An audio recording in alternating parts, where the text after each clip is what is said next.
नमस्कार प्रिय विद्यार्थियों, आप सभी का स्वागत है आपके अपने यूट्यूब चैनल को करिकुलर मास्टर में। आज के वीडियो के माध्यम से हम लोग चर्चा करेंगे पॉलिटिकल साइंस के पेपर 2 के बारे में और विस्तार से हम चर्चा करने का प्रयास करेंगे पॉलिटिकल साइंस के दूसरे पेपर के बारे में। अगर आप बीए के 6 सेमेस्टर में हैं और आप यह सोच रहे हैं कि आपको ऑब्जेक्टिव क्वेश्चंस की तैयारी करनी है और कहाँ से करनी है, तो आप बिल्कुल सही जगह पे आए हैं। चूँकि को करिकुलर मास्टर ऑब्जेक्टिव परीक्षाओं के लिए ही जाना जाता है। शुक्ला स्टडी पॉइंट का एक भाग है और ऑब्जेक्टिव टाइप की जो परीक्षाएं होती हैं उन सभी की तैयारी को करिकुलर मास्टर चैनल पर आपकी पूरी विधिवत तरीके से करवाई जाती है। इससे पहले पेपर 1 की वीडियोस आपने देखा होगा। अब हम पेपर 2 के बारे में चर्चा करेंगे। पेपर 1 में हमने इंडियन पॉलिटिकल थॉट जो आपके पाठ्यक्रम में था उसको आपने पढ़ा। अब ये क्वेश्चन पेपर है आपका 2024-25 का और पॉलिटिकल साइंस के दूसरा पेपर है ये इंटरनेशनल रिलेशंस एंड पॉलिटिक्स। ठीक है, यानी अंतर्राष्ट्रीय संबंध और अंतर्राष्ट्रीय राजनीति से बनने वाले मोस्ट इंपॉर्टेंट ऑब्जेक्टिव टाइप के प्रश्नों के बारे में 100 की संख्या में क्वेश्चंस होंगे, इनके बारे में मैं चर्चा करूंगा। ये लेक्चर सभी विश्वविद्यालयों के लिए इंपॉर्टेंट होगा।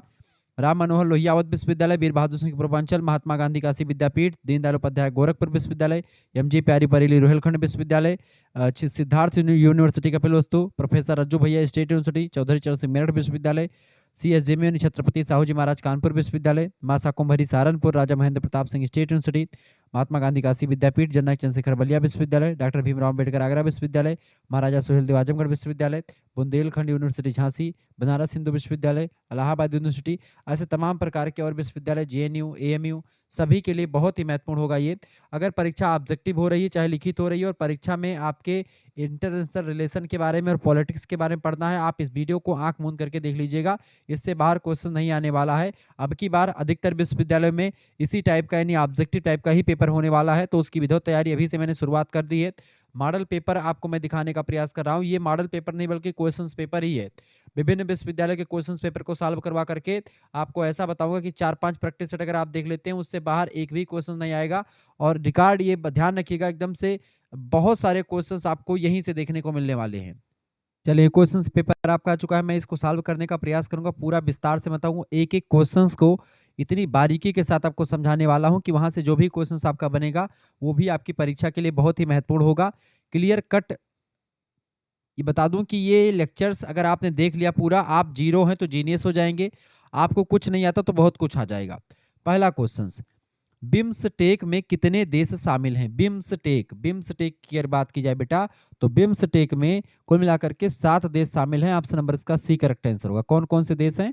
पहला है आपका बांग्लादेश, दूसरा है आपका भूटान, तीसरा है भारत, चौथा है म्यांमार, पांचवा नेपाल, श्रीलंका, थाईलैंड। ठीक है, बिम्सटेक देश में कौन कौन से देश शामिल है? बांग्लादेश, भूटान, भारत, म्यांमार, ठीक है, नेपाल और साथ ही साथ में श्रीलंका और थाईलैंड। ये 7 देश जो है बिम्सटेक में शामिल हैं, ये बात आप ध्यान रखेंगे। बिम्सटेक देश, दूसरा प्रश्न आपसे पूछा गया है, बिम्सटेक के सदस्य देश किस महासागर से या महासागर क्षेत्र से जुड़े हुए हैं? तो ये हिंद महासागर से जुड़े हुए हैं। ऑप्शन नंबर इसका बी करेक्ट आंसर हो जाएगा। ये सभी देश बंगाल की खाड़ी के आसपास स्थित हैं जो हिंद महासागर का हिस्सा है। इसीलिए देखिए, बांग्लादेश भी बंगाल की खाड़ी से जुड़ा हुआ है, भूटान भी आप देखते भारत से जुड़ा हुआ है, तो जान लीजिए इसको। ठीक है, इसके अलावा नेपाल भारत का ही हिस्सा, तो मतलब भारत के जो है अंदरूनी हिस्से में, तो वो भी एक प्रकार से कहने के सीमा साझा करता है। ठीक है, तो नेपाल, म्यांमार हो गया, श्रीलंका, थाईलैंड, ये सब यानी कि ये हिंद महासागर के जो इलाके हैं वहाँ के बारे में इसमें विस्तार से चीज़ें बताई जा रही हैं। ठीक है, आगे देखते हैं और भी चीज़ों को जानने का प्रयास करते हैं। ठीक है, तो बिम्सटेक की अगर बात की जाए तो इसका फुल फॉर्म क्या होता है बिम्सटेक का? Bay of Bengal initiative for multi sectoral technical and economic cooperation कहा जाता है इसको। इसकी स्थापना कब की गई थी बिम्सटेक की? ध्यान से सुनिएगा, बिम्सटेक की स्थापना करी गई थी बेटा 1997 ईस्वी में। बहुत ही महत्वपूर्ण है, ये बात आप ध्यान रखेंगे। ठीक है, बैंकॉक घोषणा के माध्यम से हुई थी। इसमें कुल मिलाकर के 7 सदस्य देश शामिल थे, जिनमें से 5 देश जो थे बेटा ये दक्षिण एशियाई देश हैं, भारत, बांग्लादेश, भूटान, नेपाल और श्रीलंका, और 2 दक्षिणी पूर्वी एशियाई देश हैं, म्यांमार और थाईलैंड। ठीक है, ये बात आप ध्यान रखेंगे। क्लियर? तो बंगाल की खाड़ी के तटवर्ती और समीपवर्ती देश का समूह होता है बिम्सटेक। ठीक है, ये ध्यान रखेंगे। तो ये बंगाल की खाड़ी हिंद महासागर का एक हिस्सा है, बंगाल की खाड़ी, इसलिए बिम्सटेक देश रणनीतिक और आर्थिक रूप से हिंद महासागर क्षेत्र से गहराई से जुड़े हुए हैं। ठीक है, ये बात आप ध्यान रखेंगे। तो बिम्सटेक देश यही होते हैं। क्लियर? आगे देखते हैं, अगला क्वेश्चन आपका चुका तीसरा नंबर प्रश्न आप देखेंगे। तीसरा नंबर प्रश्न आपका आ चुका है, प्रश्न है यूरोपीय यूनियन की आधिकारिक मुद्रा कौन सी है? यूरोपीय यूनियन, ठीक है, ईयू कहा जाता है इसको शॉर्ट फॉर्म में, यूरोपीय यूनियन। इसकी आधिकारिक मुद्रा जो है बेटा वो कौन सी है? यूरो। यूरो जो है इसकी आधिकारिक मुद्रा है, यानी कि ये लोग जो है आपस में यूरो के माध्यम से व्यापार करते हैं। 27 यूरोपीय देशों का एक राजनीतिक और आर्थिक संघ है यूरोपियन संघ, ठीक है। ये बेटा क्या करता है? एकल बाजार यानी सिंगल मार्केट के रूप में काम करता है। यहाँ पर कोई टैक्स वगैरह नहीं लगता। ये सब लोग आपस में जब जो है व्यापार करते, कुछ भी करते, तो ये आपस में मिलजुल करके काम करते हैं। वर्तमान में 20 देश जो है यूरो को अपनाते हैं, हालांकि 27 देश शामिल हैं, लेकिन 20 देश ही यूरो को उपयोग करते हैं, जिसको हम यूरो जोन कहते हैं। यूरो में ही सब ये देश काम करते हैं। जैसे कि अपने यहाँ पर पाकिस्तान का रुपया अलग है, नेपाल का रुपया अलग है, इंडिया का रुपया अलग है, लेकिन यूरोप में जितने भी देश शामिल है यूरोपीय कंट्रीज, मतलब यूरोपीय यूनियन में, उनका मुद्रा एक ही है, वो है यूरो, ठीक है। 20 देश यूरो को मानते हैं, जबकि 7 देश नहीं मानते हैं, ठीक है। पहले इसमें 28 देश थे, लेकिन 31 जनवरी 2020 को यूनाइटेड किंगडम यानी कि जो आप ये क्या नाम है, यूके यानी कि ब्रिटेन, ये जो है बाहर निकल गया है, ठीक है। तो ये एक प्रकार से अब 27 ही बचा है। इसका मुख्यालय ब्रुसेल्स यानी बेल्जियम में स्थित है। यह संगठन अपने सदस्यों के लिए कानून बनाता है और जो सभी देशों पर समान रूप से लागू होता है। तो यूरो, अभी यूरो मतलब कि इससे जो है यूरोपीय यूनियन से कुछ जो है डील हुई है इंडिया की। अगला क्वेश्चन है यूरोपियन यूनियन में वर्तमान में कितने देश हैं? तो इसमें कितने देश हैं फटाफट से आप बताने का प्रयास करेंगे। कोई अभी तो वर्तमान में 27 देश हैं। इसका ए ऑप्शन करेक्ट आंसर हो जाएगा। चौथे नंबर का ए ऑप्शन बिल्कुल करेक्ट आंसर हो जाएगा, ठीक है। क्लियर, आगे बढ़ते हैं। अच्छा, यूरोपीय संघ का जो ध्वज है यानी वो कैसा होता है? वो नीले रंग की पृष्ठभूमि पर 12 सोने के सितारे एक घेरे में होते हैं, जो एकता और सद्भाव को दिखाते हैं, ठीक है। ये बात आप ध्यान रखेंगे। आगे देखते हैं, अगला क्वेश्चन आपका आ चुका है, फटाफट से आप देखने का प्रयास करें। 5वां नंबर क्वेश्चन। आगे देखते हैं, अगला क्वेश्चन आपका आ चुका है, फटाफट से आप देखेंगे। कौन सी संधि से यूरोपियन यूनियन आधिकारिक रूप से स्थापित हुआ है? तो कौन सी संधि थी वो थी आपकी मांट्रिच संधि, ठीक है। मांट्रिच संधि जो थी, इसके द्वारा जो है यूरोपीय यूनियन आधिकारिक रूप से स्थापित हुआ। मांट्रिच संधि जो है, इस संधि पर 1992 में हस्ताक्षर किए गए थे। कब किए गए थे? 1992 में। ये बात आप ध्यान रखेंगे। यह नंबर 1 नवंबर 1993 से प्रभावी हुआ। इसी संधि के माध्यम से यूरोपीय आर्थिक समुदाय यानी ईईसी बदल करके इसका नाम यूरोपीय संघ यानी यूरोपीय यूनियन यानी ईयू रखा गया था। ये बात आप ध्यान रखेंगे, ठीक है। आगे देखते हैं, अगला तो मांट्रिच संधि थी। 6ठा नंबर क्वेश्चन आपका आ चुका है, ब्रिक्स। ब्रिक्स में कितने देश हैं? ब्रिक्स नाम से ही स्पष्ट है। ब्रिक्स ब्रिक्स के एक एक अक्षर में आप देखते हैं सारा नाम छुपा हुआ है। ब्रिक्स में देखिए 5 अक्षर है, तो 5 ही देश इसमें शामिल हैं। इसका सी ऑप्शन करेक्ट आंसर होगा। कौन कौन से देश हैं आप क्लियर कैसे करेंगे? बी से क्या होता है आपका? ब्राजील, ठीक है, बी से ब्राजील। आर से क्या बनेगा आपका? रसिया यानी रूस, ठीक है। आई से क्या बनेगा? इंडिया आपका, ठीक है। इसके अलावा यानी भारत। सी से क्या बनेगा? चाइना। और एस से क्या बनेगा? साउथ अफ्रीका, ठीक है, यानी दक्षिण अफ्रीका। तो दक्षिण अफ्रीका बाद में शामिल हुआ है। पहले इसमें 4 ही देश से ब्रिक देश, ठीक है, यानी कि आपका ब्राजील, रसिया, इंडिया और चाइना, ये 4 देश मिलकर के इसका समूह का निर्माण कर। अब दक्षिण अफ्रीका यानी कि साउथ अफ्रीका भी इसमें शामिल हो गया है, ठीक है। ये बात आप ध्यान रखेंगे। तो ये दुनिया की 5 प्रमुख उभरती हुई अर्थव्यवस्था हैं, उनका समूह है ये, ठीक है। करंट अपडेट की अगर बात की तो 2024-25 में आपको बता दूं आपकी जानकारी के लिए, 1 जनवरी 2024 से ब्रिक्स का विस्तार हुआ है। अब इसमें ईरान, इथियोपिया, मिस्र और संयुक्त अरब अमीरात जैसे नए देश भी शामिल हो गए हैं, ठीक है। हालांकि अकादमिक परीक्षाओं में अभी भी अक्सर इसे 5 देशों के समूह के बारे में ही जाना जाता है, लेकिन अब इसमें और भी देश शामिल हो चुके हैं। 2024 से 1 जनवरी 2024 से ब्रिक्स का विस्तार किया गया है, ठीक है। यानी ईरान, इथियोपिया, मिस्र और संयुक्त अरब अमीरात ये भी शामिल हो गए हैं, लेकिन अभी भी 5 ही इसका करेक्ट आंसर हो जाएगा। ये बात ध्यान रखेंगे। 7वां क्वेश्चन आपका आ चुका है। प्रश्न है, ब्रिक्स में कौन कौन से देश शामिल हैं? ब्रिक्स में कौन कौन देश शामिल हैं? तो ब्राजील, रूस, इंडिया, चीन, साउथ अफ्रीका। ब्रिक्स ब्राजील, रूस, India, China, south Africa. A option इसका बिल्कुल राइट आंसर। जिन बच्चों ने ए लगा दिया है उनका बिल्कुल राइट आंसर है, ठीक है। आगे देखते हैं, 2010 में दक्षिण अफ्रीका इसमें शामिल हुआ था, इसीलिए इसका नाम ब्रिक्स होगा, नहीं पहले ब्रिक ही था, ठीक है। वैश्विक अर्थव्यवस्था में पश्चिमी देश जैसे अमेरिका और यूरोप के दबदबे को कम करने के लिए और विकासशील देशों की आवाज को मजबूत करने के लिए ब्रिक्स संगठन की स्थापना की गई थी। ये बात ध्यान रखेंगे। 8वां क्वेश्चन आप देखेंगे। एक चीज़ मैं आपको बता दूं कि इस क्वेश्चन को समझने से पहले अगर आपको पीडीएफ प्राप्त करना है इसका, जैसे ऑब्जेक्टिव प्रश्न आपका सभी का होगा अब की बार, ठीक है, तो अब की बार आपको ऑब्जेक्टिव के लिए कहीं पर भटकना नहीं पड़ेगा। कोई सीरीज आपको ऐसा नहीं कि ना मिले तो आप भटकेंगे कि सीरीज नहीं मिले गुरुजी, आपको कहीं पर भी कोई टेंशन नहीं लेना, आप किसी भी शहर में पड़े हुए हैं, कोई दिक्कत नहीं है। आप इस पर एसएमएस कीजिएगा 9984 039 139, इस नंबर पर आप व्हाट्सएप पर एसएमएस कर दीजिएगा, आपको सभी सब्जेक्ट का पीडीएफ मिलेगा। आप इस नंबर पर अपना नाम, अपनी यूनिवर्सिटी का नाम, अपने सब्जेक्ट के नेम और आप किस सेमेस्टर में अपने सेमेस्टर का नाम लिख करके भेज दीजिएगा, ठीक है। आप इस सेमेस्टर में जैसे लिख करके इस नंबर पर व्हाट्सएप पर भेजेंगे, आपके पास एक क्यूआर कोड भेजा जाएगा, उसी क्यूआर कोड पर आपको मात्र 100 रुपये फीस जमा कर देने हैं। जैसे आप फीस जमा करेंगे आपको व्हाट्सएप ग्रुप में जोड़ा जाएगा, वहीं पर आपको वैसे आपको क्लास यूट्यूब पर ही हमारी दिख जाती हैं, लेकिन सभी क्लासेस जो होती हैं, सभी क्लासेस का पीडीएफ या सभी हो सकता है जो क्लास ना भी हो पाए तो पीडीएफ उसकी आपको 4-5 प्रैक्टिस सेट की मिलती रहती है। तो आप अगर ग्रुप ज्वाइन करेंगे आपका बड़ा फायदा होगा, वहाँ पर केवल 100 रुपये में आपके 2 सब्जेक्ट, जैसे पॉलिटिकल साइंस है आपका और हिस्ट्री भी है, जियोग्राफी भी है, हिंदी भी है, जो भी सब्जेक्ट आपका होगा पॉलिटिकल साइंस के साथ साथ उन सभी का पेपर 1 पेपर 2 यानी 4 पेपर ये हो जाएंगे, और प्लस में एक को curricular communication skill and personality development उसकी भी तैयारी, यानी कि 5 सब्जेक्ट की 5 पेपर होंगे आपके और पांचों अलग अलग पेपर होते हैं। तो इन सभी की तैयारी मात्र 100 रुपये फीस में होगी, वो भी ऑब्जेक्टिव टाइप की अगर हो रही तो भी, और लिखने वाला हो रहा तो उसके लिए भी मॉडल पे प्रैक्टिस सेट मिले, 4-5 प्रैक्टिस सेट लिखने वाला, 4-5 प्रैक्टिस सेट आपका ये वाला मिल जाएगा, यानी सभी तरीके से पूरी तैयारी आपकी होने वाली है। तो परेशान है, प्रैक्टिस सेट से अगर आप पढ़ेंगे आपको कहीं पर कुछ पढ़ना नहीं पड़ेगा, आपको सीरीज नहीं ले, आप एक सब्जेक्ट का सीरीज लेते हैं तो कम से कम एक पेपर का सीरीज लेंगे 60 रुपये का पड़ेगा, 2 पेपर का आपका 120 रुपये, 4 पेपर का 240 रुपये और 5 पेपर को करिकुलर मिला लें तो आपका 300 रुपये खर्च होगा। केवल 100 रुपये में आपको सब कुछ मिल जाएगा, ठीक है। तो आप तुरंत ज्वाइन कर लें, देर न करें, चूंकि ऐसे पेपर मिलेगा और पेपर के साथ साथ आंसर की भी लगी हुई आपको मिलती है। सबसे मजेदार बात यह है कि आपको आंसर की ऐसे मिल जाएगी जिसमें आपका नीचे सबसे पेपर में आप देखेंगे तो आंसर की इसको सॉल्व करके मैं रख दिया हूँ, ठीक है। तो इसमें सॉल्व कर दिया मैंने, इसके आंसर भी लिख दिए हैं।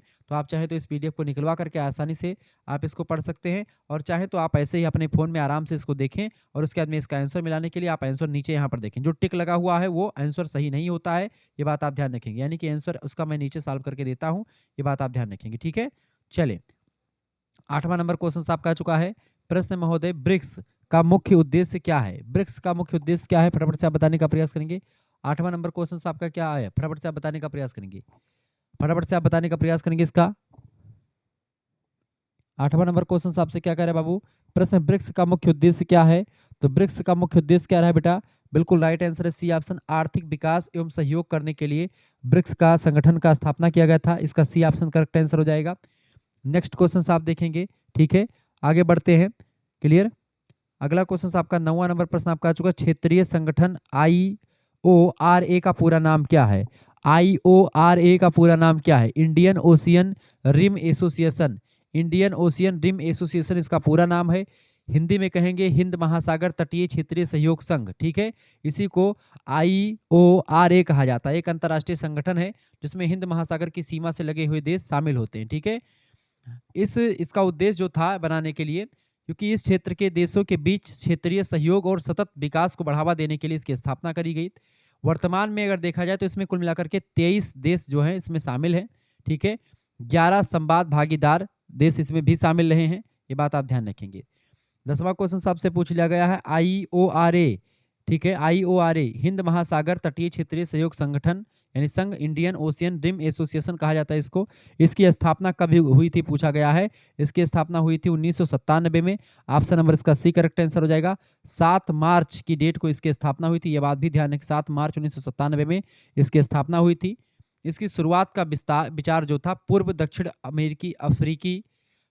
अफ्रीकी राष्ट्रपति थे नेल्सन मंडेला, उन्होंने 1995 में अपनी भारत यात्रा के दौरान किया था। इसका सचिवालय कहाँ पर स्थित है IORA का? इसका जो सचिवालय स्थित है मॉरिशस में स्थित है, एबेनी सिटी में, मॉरिशस देश में एबेनी सिटी पड़ती वहां पर स्थित है इसका मुख्यालय। 11 नंबर क्वेश्चन आपका आ चुका, IORA का मुख्य उद्देश्य क्या है? इसका मुख्य उद्देश्य समुद्री व्यापार और सहयोग, ठीक है, ऑप्शन नंबर इसका डी करेक्ट आंसर हो जाएगा, ठीक है। 6 प्राथमिकता वाले क्षेत्र इसमें शामिल, इसमें समुद्री सुरक्षा, व्यापार और निवेश की सुविधा, मत्स्य पालन प्रबंधन, इन सभी को इसमें देखा जाता है, ठीक है, ये बात आप ध्यान रखेंगे, क्लियर। आगे देखते हैं इसमें जो शामिल देश हैं, खास करके IORA में कौन कौन से देश शामिल हैं। जैसे अपना भारत है, ऑस्ट्रेलिया, दक्षिण अफ्रीका, इंडोनेशिया, श्रीलंका, थाईलैंड, ये सब देश इसमें शामिल हैं। ठीक है। दुनिया का अधिकांश तेल और कंटेनर व्यापार हिंद महासागर से होकर के गुजरता है, इसलिए IORA भारत के लिए सुरक्षा और व्यापार दोनों दृष्टि से महत्वपूर्ण है। ये बात आप ध्यान रखेंगे। ठीक है। आगे बढ़ते हुए चीज़ों को जानने का प्रयास करते हैं। 12 नंबर क्वेश्चन आप देखेंगे। आप Shukla study point YouTube channel को सब्सक्राइब कर लीजिएगा, क्योंकि वहाँ पर ऐसे लेक्चर्स आपको बहुत सारे मिल जाएंगे। 12 नंबर क्वेश्चन आपका आ चुका बाबू। प्रश्न, WTO का पूरा नाम क्या है? WTO का पूरा नाम, 12 नंबर क्वेश्चन, करेक्ट आंसर क्या हो जाएगा बताएं, बताइएगा। 12 नंबर क्वेश्चन आपसे क्या कह रहा है, फटाफट से आप देखने का प्रयास करेंगे। बहुत ही जबरदस्त लेक्चर आपका आ चुका है, बताइएगा। बहुत ही ज़बरदस्त तरीके से आप चीज़ों को समझ पा रहे हैं, बहुत ही अच्छे तरीके से आप चीज़ों को देख पा रहे हैं।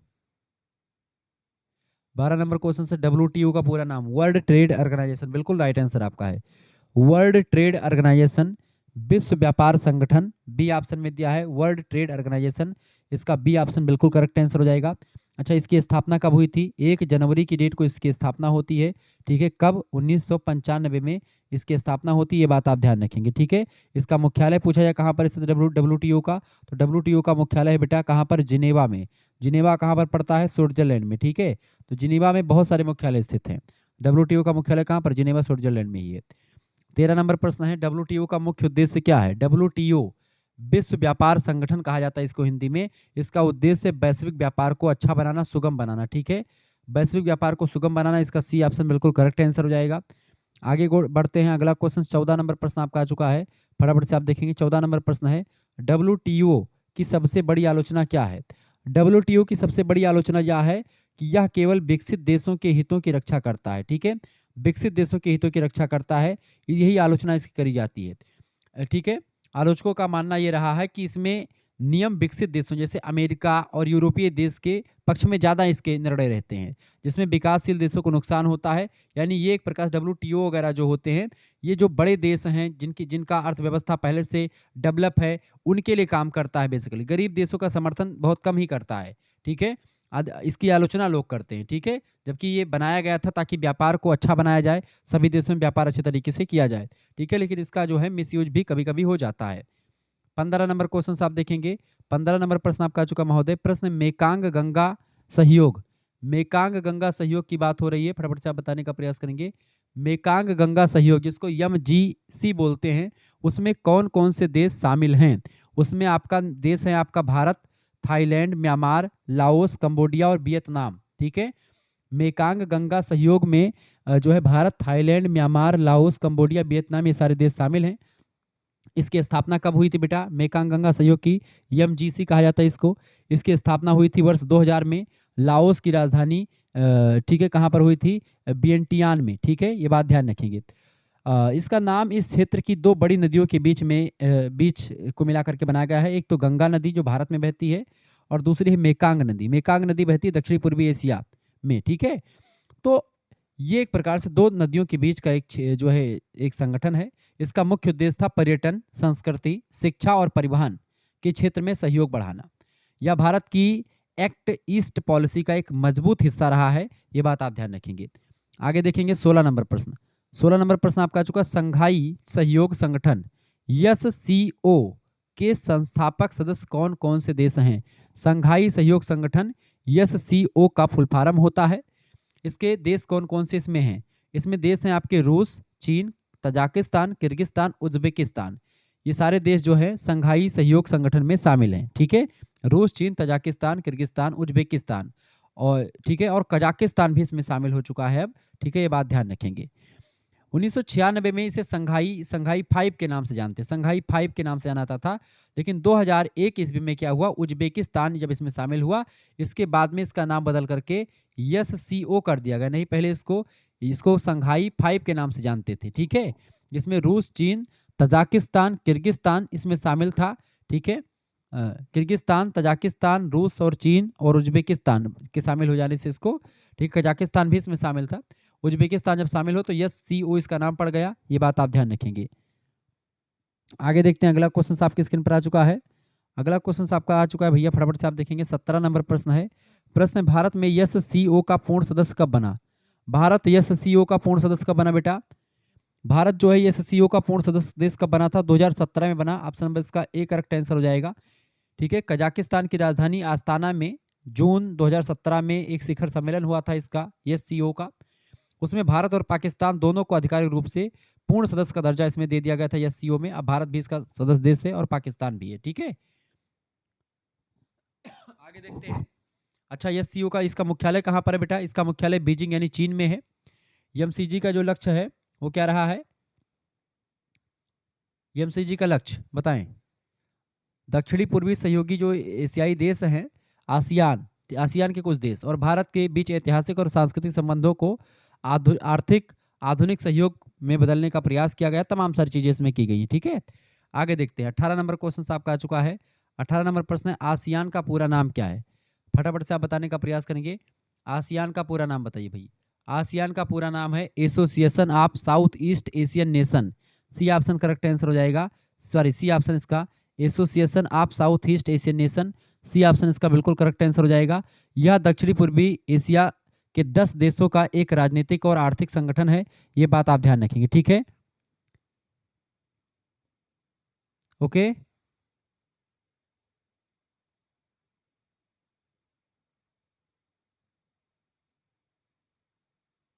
आगे बढ़ता है अगला क्वेश्चन।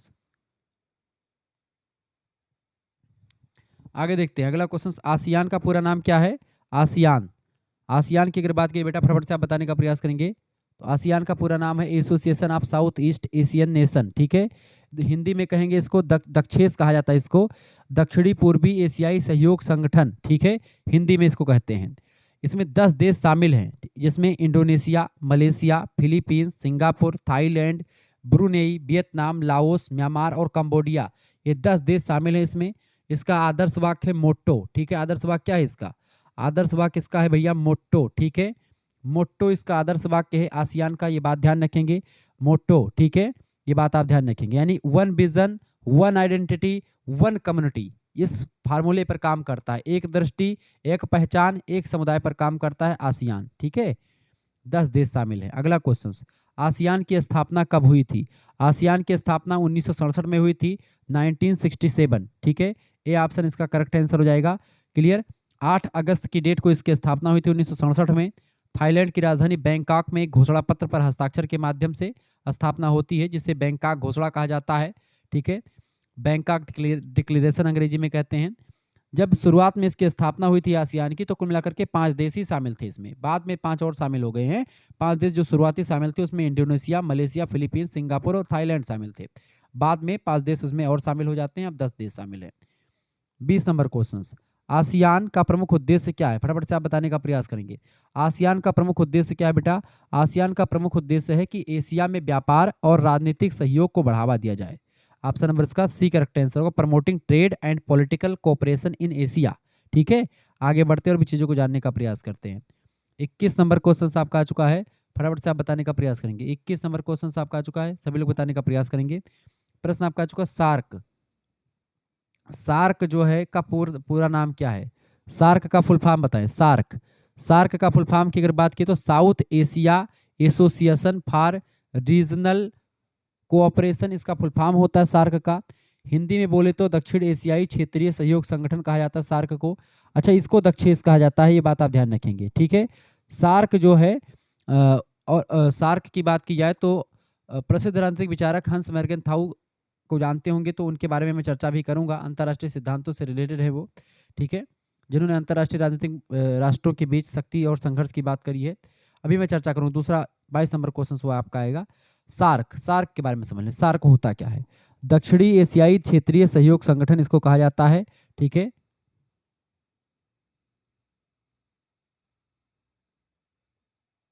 क्लियर, सार्क कहते हैं हिंदी में, अंग्रेजी में सार्क, हिंदी में दक्षेस कह सकते हैं। ठीक है, 8 दिसंबर 1985, 8 दिसंबर 1985 को स्थापना हुई थी सार्क की। प्रश्न परीक्षा में आ सकता है, इसलिए मैं बता रहा हूँ। 8 दिसंबर 1985 को स्थापना किसकी हुई? सार्क की। कहाँ पर हुई थी? बांग्लादेश की राजधानी ढाका में। बांग्लादेश की राजधानी ढाका में इसकी स्थापना होती है। जब इसकी स्थापना हुई महोदय, तो इसमें कितने देश थे? 8 देश इसमें शामिल थे जब इसकी स्थापना हुई थी। कौन कौन से देश थे इसमें? भारत अपना था, ठीक है। फिर उसके बाद में अपना पाकिस्तान जो बगल वाला है वो, बांग्लादेश, दोनों जो भारत के हैं, जो दोनों इस समय खफा हैं मैच को लेकर के, वो दोनों देश शामिल थे। श्रीलंका, नेपाल, भूटान, मालदीव और अफगानिस्तान, जितने पड़ोसी देश हैं भारत के सब शामिल हैं दक्षेश में, ठीक है। इसका मुख्य उद्देश्य दक्षिण एशिया के लोगों के कल्याण को बढ़ावा देना और उनके जीवन की गुणवत्ता में सुधार करना। इसका सचिवालय जो स्थित है, हेडक्वार्टर जो इसका स्थित है, मुख्यालय कह सकते हैं, इसका मुख्यालय स्थित है काठमांडू में। काठमांडू आप सभी को पता होगा। काठमांडू क्या है? काठमांडू नेपाल की राजधानी का नाम है, ठीक है। क्लियर? ये बात आप ध्यान रखेंगे। आगे बढ़ते हैं। 22 नंबर क्वेश्चन आपका आ चुका है। किसने कहा कि अंतर्राष्ट्रीय राजनीति राष्ट्रों के बीच शक्ति संघर्ष के अतिरिक्त कुछ नहीं है? ये कथन है हैंस मर्गेंथाउ का, ठीक है। हैंस मर्गेंथाउ की अगर बात की जाए तो 20वीं शताब्दी के सबसे प्रभावशाली अंतर्राष्ट्रीय संबंध सिद्धांतकारों में से एक माने जाते हैं। इंटरनेशनल रिलेशन के बारे में इनको सबसे अधिक पावर थी, जानकारी थी, ठीक है। ये बात आप ध्यान। तो हैंस मर्गेंथाउ, इसका सी ऑप्शन करेक्ट आंसर हो जाएगा। 23 नंबर क्वेश्चन है, हैंस मर्गेंथाउ की पुस्तक कौन सी है? 23 नंबर, हैंस मर्गेंथाउ की पुस्तक इनमें से कौन सी है? तो राजनीतिक यथार्थवाद, पॉलिटिकल रियलिज्म नाम की पुस्तक लिखी उन्होंने। 23 नंबर प्रश्न क्या आपका आ चुका है भैया? प्रश्न आपका आ चुका है, 1 मिनट। हैंस मर्गेंथाउ की पुस्तक का क्या नाम है? पॉलिटिक्स अमंग नेशन, बिल्कुल A option, political among nation इनकी पुस्तक है। प्रकाशित हुई 1948 में, ये बात ध्यान रखेंगे, ठीक है। अंतर्राष्ट्रीय राजनीति की बाइबल इस पुस्तक को कहते हैं, पॉलिटिक्स अमंग नेशन को अंतर्राष्ट्रीय राजनीति का बाइबल कहा जाता है, क्योंकि इसने अंतर्राष्ट्रीय संबंधों को समझने के लिए एक वैज्ञानिक और यथार्थवादी ढांचा प्रस्तुत किया था इस पुस्तक ने, ठीक है। और इसी पुस्तक में उन्होंने अंतर्राष्ट्रीय राजनीति के 6 नियम, 6 प्रिंसिपल्स ऑफ पॉलिटिकल रियलिज्म बताए थे। किसने? हंस मर्गेंथाउ ने। अगला क्वेश्चन आपका आ चुका 24 नंबर, मर्गेंथाउ किस सिद्धांत के प्रवर्तक हैं? तो मर्गेंथाउ राजनीतिक यथार्थवाद, यानी कि वो पॉलिटिकल रियलिज्म की बात करते हैं और 6 प्रिंसिपल्स ऑफ पॉलिटिकल रियलिज्म देते हैं, ठीक है। अंतर्राष्ट्रीय राजनीति के 6 सिद्धांत देते हैं। क्लियर? ये बात आप ध्यान रखेंगे। यथार्थवाद जो विचारधारा है, जो दुनिया को वैसे ही देखती जैसा वह है, ना कि वैसी जैसी वो होना चाहिए, ठीक है। जैसी दुनिया है वैसे ही देखना चाहते हैं। मर्गेंथाउ कहते थे कि राजनीति मानवीय स्वभाव के कानूनों के द्वारा शासित होती है, राष्ट्रों के हितों को शक्ति के रूप में परिभाषित किया जाता है और राष्ट्रों के नैतिक आदर्श सार्वभौमिक नैतिक कानूनों से अलग होते हैं। ये सारी चीजें बताई थी हैंस मर्गेंथाउ ने। 25 नंबर क्वेश्चन आपका आ चुका है, फटाफट से आप बताने का प्रयास करेंगे। वीडियो को लाइक कर दीजिएगा, चैनल पर अगर नए हैं तो सब्सक्राइब भी कर दीजिएगा। प्रश्न है 25 नंबर आपका, हैंस मर्गेंथाउ की दृष्टि में अंतर्राष्ट्रीय संबंधों का प्रमुख उद्देश्य क्या होता है? बताएंगे। तो 25 नंबर का राइट आंसर क्या हो जाएगा? इसका बिल्कुल राइट आंसर आपका हो जाएगा बी ऑप्शन, ठीक है। शक्ति प्राप्त करना और बनाए रखना, इसका बी ऑप्शन बिल्कुल करेक्ट आंसर हो जाएगा, ठीक है। आगे बढ़ते हैं। 26 नंबर प्रश्न आपका आ चुका है। प्रश्न, नव यथार्थवाद को किस अन्य नाम से जाना जाता है? नव यथार्थवाद को 26 नंबर, नव यथार्थवाद को संरचनात्मक यथार्थवाद के नाम से जानते हैं, स्ट्रक्चरल रियलिज्म के नाम से जानते हैं। 27 नंबर प्रश्न है, नव यथार्थवाद के प्रमुख सिद्धांतकार कौन है? नव यथार्थवाद के प्रमुख सिद्धांतकार फटाफट से आप बताने का प्रयास करेंगे। नव यथार्थवाद के प्रमुख सिद्धांतकार इनमें से कौन से हैं? फटाफट से आप बताने का प्रयास करें। इसका राइट आंसर कौन सा हो जाएगा?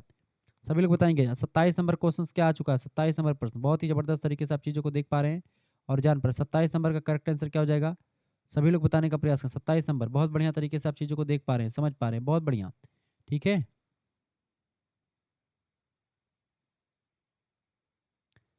बिल्कुल राइट आंसर आपका आ चुका है। 27 नंबर, नव यथार्थवाद के प्रमुख सिद्धांतकार हैं केनेथ वाल्टेज, सी ऑप्शन बिल्कुल इसका करेक्ट आंसर हो जाएगा, सी ऑप्शन, ठीक है। वाल्टेज ने अपनी पुस्तक थियरी ऑफ इंटरनेशनल पॉलिटिक्स, किसकी पुस्तक है? थियरी ऑफ इंटरनेशनल पॉलिटिक्स पुस्तक केनेथ वाल्टेज की है, जो प्रकाशित हुई थी 1979 में। उसी पुस्तक में इन्होंने जो है यथार्थवाद, नव यथार्थवाद सिद्धांत के बारे में बताया था। किसने? वाल्टज साहब ने, केनेथ वाल्टज ने। 28 नंबर क्वेश्चन से, नव यथार्थवाद के अनुसार अंतर्राष्ट्रीय राजनीति कैसी होनी चाहिए या कैसी होती है? अंतर्राष्ट्रीय राजनीति कैसी होती है? तो अराजकतापूर्ण होती है ये, ठीक है। एनार्किक होती है, यानी अराजकतापूर्ण होती है। यहाँ अराजकता का अर्थ होता है राज्यों के ऊपर शासन करने वाली कोई केंद्रीय या विश्व की सरकार कोई नहीं होती है। नव यथार्थवाद कहता है कि अंतर्राष्ट्रीय राजनीति जो है वो कैसी थी? अराजकतापूर्ण थी, यानी उस पर कंट्रोल करने के लिए कोई केंद्रीय सत्ता नहीं थी। 29 नंबर क्वेश्चन आपका आ चुका है, नव यथार्थवाद की 2 मुख्य प्रमुख धाराएं जो हैं वो कौन कौन सी थी? पहली धारा थी रक्षात्मक यथार्थवाद, दूसरी थी आक्रामक यथार्थवाद। सी ऑप्शन इसका करेक्ट आंसर हो जाएगा, ठीक है। तो ये रक्षात्मक यथार्थवाद सुरक्षा बनाए रखने पर जोर देता है, जबकि आक्रामक यानी ऑफेंसिव जो होता है यथार्थवाद वो शक्ति बढ़ाने पर जोर देता है। ठीक है, ध्यान रखेंगे। अगला क्वेश्चन आपका आ चुका 30 नंबर प्रश्न है बाबू। प्रश्न है थियरी ऑफ इंटरनेशनल पॉलिटिक्स पुस्तक किसने लिखी है? तो ये केनेथ वाल्टर्स की ही पुस्तक है। सी ऑप्शन इसका बिल्कुल करेक्ट आंसर हो जाएगा, केनेथ वाल्टर्स की ये पुस्तक है। ये बात ध्यान रखेंगे। नव यथार्थवाद की सबसे महत्वपूर्ण पुस्तक है। अगला 31 नंबर प्रश्न आपका आ चुका है। प्रश्न है अंतर्राष्ट्रीय राजनीति में निर्णय सिद्धांत को विकसित करने का श्रेय किसे जाता है? निर्णय सिद्धांत विकसित करने का श्रेय जाता है किसको?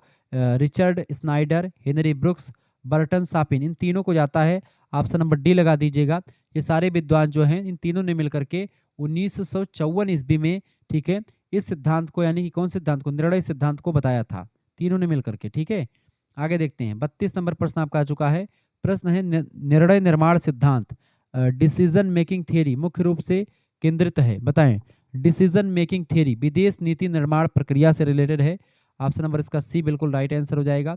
अगला क्वेश्चन आपकी स्क्रीन पर आ चुका है 33 नंबर प्रश्न है अंतर्राष्ट्रीय राजनीति में आदर्शवाद का उदय किस ऐतिहासिक घटना के बाद हुआ था? 33 नंबर अंतर्राष्ट्रीय राजनीति में आदर्शवाद का उदय जो हुआ है प्रथम विश्व युद्ध के बाद हुआ है। प्रथम विश्व युद्ध कब हुआ था? 1914 में शुरू हुआ था और 1918 तक ये लड़ा गया था। ठीक है, ये बात आप ध्यान रखेंगे। तो प्रथम विश्व युद्ध की तबाही के बाद भविष्य में युद्धों को रोकने के लिए आदर्शवादी विचारधारा जैसे लीग ऑफ नेशन जैसे जो है संगठन का जो उभर करके सामने आना हुआ, लेकिन वो सक्सेस नहीं हो पाया था क्योंकि फिर द्वितीय विश्व युद्ध जो है वो शुरू हो चुका था। ठीक है, आगे देखते हैं। 34 नंबर प्रश्न आपका आ चुका है। वुड्रो विल्सन अंतर्राष्ट्रीय राजनीति में किस विचारधारा के समर्थक हैं? वुड्रो विल्सन अंतर्राष्ट्रीय राजनीति में किस विचारधारा के समर्थक हैं? तो वो थे आदर्शवाद के, आइडियलिज्म के समर्थक हैं। अमेरिका के राष्ट्रपति थे वुड्रो विल्सन। ठीक है, आदर्शवाद का सबसे बड़ा प्रणेता इसको माना जाता है, ये बात आप ध्यान रखेंगे। आदर्शवाद option number B correct answer हो जाएगा। इस समय तो बड़ा बवाल मचा हुआ है भैया, कोई अब उस पर मैं बोल नहीं सकता हूँ, लेकिन पता नहीं इतना ज़्यादा एक प्रकार से कहीं ना कहीं पे घिनौना काम बड़े बड़े लोगों का सामने नाम आ रहा है। ऐसे में आप सोचिए इस देश का कहाँ पर जाएगा। जो बड़े बड़े लोग जो दानवीर बनते थे कि भाई हम ये कर देते हैं वो कर दिए हैं, आज देखो क्या क्या हाल है, क्या क्या सुनने को मिल रहा है। भगवान जाने क्या सही क्या गलत है, लेकिन जो भी सुनने में आ रहा है बहुत ही गलत सुनने में आ रहा है भैया, इस तरीके से। चले अगला क्वेश्चन 35 नंबर प्रश्न आप देखेंगे। अंतर्राष्ट्रीय राजनीति में आदर्शवाद के अनुसार कौन सा तत्व सबसे महत्वपूर्ण है? 35 नंबर फटाफट से आप बताएंगे। अंतर्राष्ट्रीय राजनीति में आदर्शवाद के अनुसार कौन सा तत्व सबसे महत्वपूर्ण है? तो नैतिकता और अंतर्राष्ट्रीय कानून दोनों सबसे महत्वपूर्ण है। आदर्शवादी जो विद्वान है वो यह मानते हैं मोरलिटी एंड इंटरनेशनल लॉ, दुनिया को नैतिकता, शांति और कानूनों के नियमों का पालन करना चाहिए और उसी के माध्यम से कोई काम करना चाहिए, नैतिकता के खिलाफ नहीं काम करना चाहिए। 36 नंबर प्रश्न है। मॉर्टन कैपलन ने अंतर्राष्ट्रीय राजनीति के व्यवस्था सिद्धांत में कितने प्रतिमानों की कल्पना की है? 36 नंबर मॉर्टन कैपलन ने अंतर्राष्ट्रीय राजनीति के व्यवस्था सिद्धांतों में 6 प्रतिमानों की कल्पना करी है। ऑप्शन नंबर इसका बी करेक्ट आंसर होगा, 6 प्रतिमानों की कल्पना करी है। ठीक है, कैपलन ने system and process in international politics नाम की एक पुस्तक लिखी, उसमें उन्होंने 6 मॉडल्स दिए हैं। जैसे शक्ति संतुलन के बारे में बताया, शिथिल द्विध्रुवीय सिद्धांत के बारे में बताया, तो ये सब चीज़ें बताते हैं मॉर्टन कैपलन। 37 नंबर क्वेश्चन आपका आ चुका है।